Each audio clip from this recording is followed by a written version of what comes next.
Let's talk about our layer properties. To do that, I'm going to delete this red circle, but I'm also going to just leave this blue circle on and our photo. I'm just going to extend this one to the left and extend this one to the right.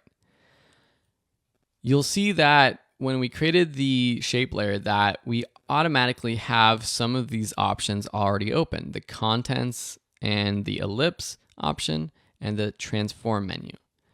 Every layer has the transform menu. So if I go into our kangaroo layer and I click this drop down button, you see this transform menu that pops up.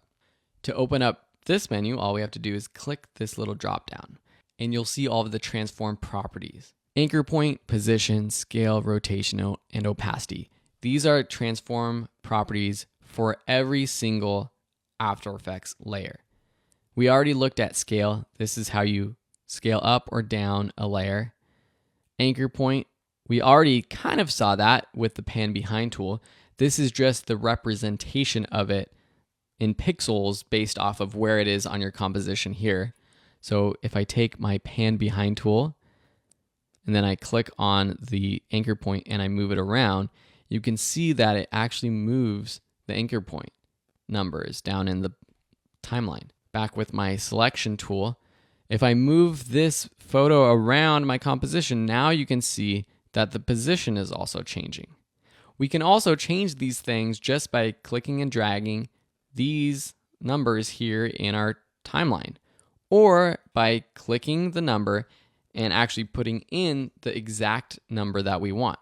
So if we want this to be at 100% scale, we can put in 100%. If we want it to be at 25%, 25%. You'll see two percentages for the scale, and that's the width and the height percentage. And these are typically locked, which you can see with this little link icon, which is the constrained proportions option. If I want to be able to edit the scale of the width and height individually, I can click on that to unlock it. And now I can stretch this photo with the different scale for width and height. So you can see this is also scaling from the anchor point. So it's scaling from this point. And you'll also notice that I can go negative. And so when I go negative, it actually flips the image.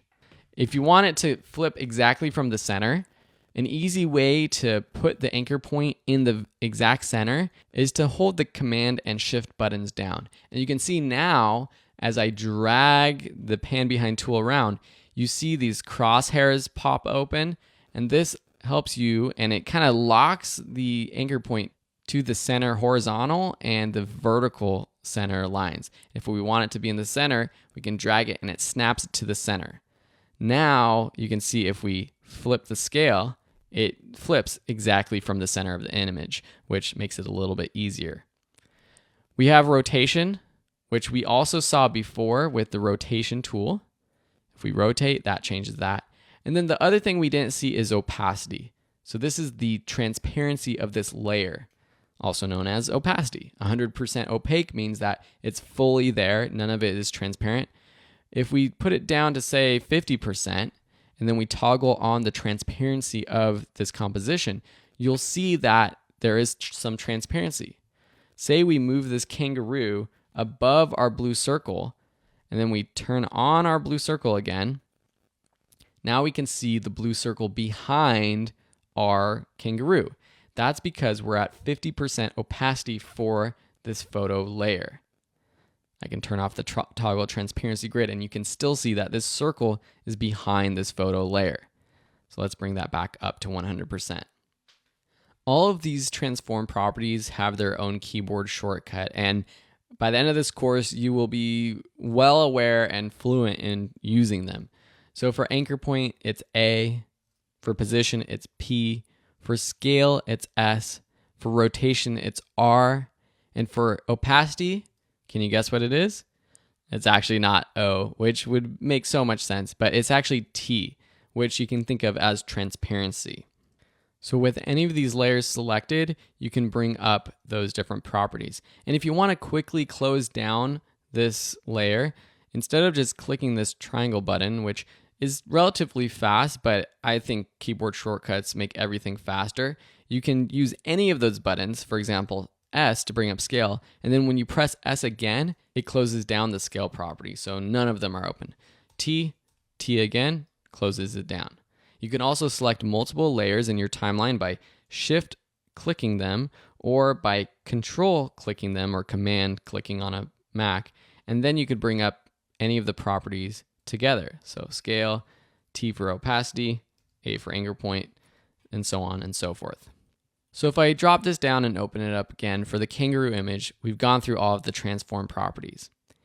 In the shape layer, you'll see that you have your transform properties, but you also have this contents dropdown. This is different for shape layers, and you'll see this with shape layers. You won't see the contents for layers like photos. And here is actually the ellipse, and let me turn off our kangaroo so we can see the ellipse. This is the ellipse shape that we created in this layer. The confusing part is that we can create multiple shapes within this one layer. We're going to be going over shapes in much more depth in the future, but let me just quickly take the ellipse tool with this layer selected.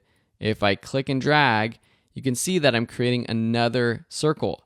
It doesn't create a separate layer, it creates another ellipse within the contents of this one shape layer. So if I turn this on and off, it's both of those shapes in one. And underneath this ellipse layer, we have more options. We have the ellipse path, the stroke, the fill, and transform properties. So there's individual transform properties for each shape layer within this shape layer. Confusing, right? And within these transform properties, there's more options for shape layers, such as skew, which skews a shape, or skew axis, which changes where it skews from. Confused? I know it is confusing, and you're going to learn these things as we go and as we use them, but just note that while all layers have the basic transform properties, some layers have different properties. For example, the mask layer. So let me delete the blue circle, which deletes both of those circles we created. Actually, let me undo that and show you that you can drop down our contents folder, and then if you want to just delete one of these ellipses, we can select that ellipse and then delete it. If you want to delete the whole layer entirely, just select the layer itself and not the content layer down below and delete. So if I turn on the kangaroo, then we create a mask. Do you remember how we did that?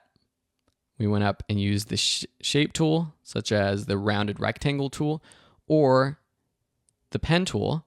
Let me show you the polygon tool because that's a good one to know too. With this layer selected, now I click and I drag and I have this polygon. It starts out as a pentagon with 5 points. Now we have this mask, which is another option underneath this layer. So if I open up the mask tool, we have mask properties, feathers, opacity, expansion, all of these things you can adjust the same way by clicking and dragging to the right or left, or by clicking and inputting a specific number. I think that's a lot to grasp right now. Go ahead and play around with your layers, play around with your timeline, play around with all of these properties for your different layers. And in the next section, we're going to jump right into animating in After Effects. It might sound confusing, but once you know the basics of it, it actually is relatively simple. So get comfortable with everything that we've learned in this section so far, and I'll see you in the next one.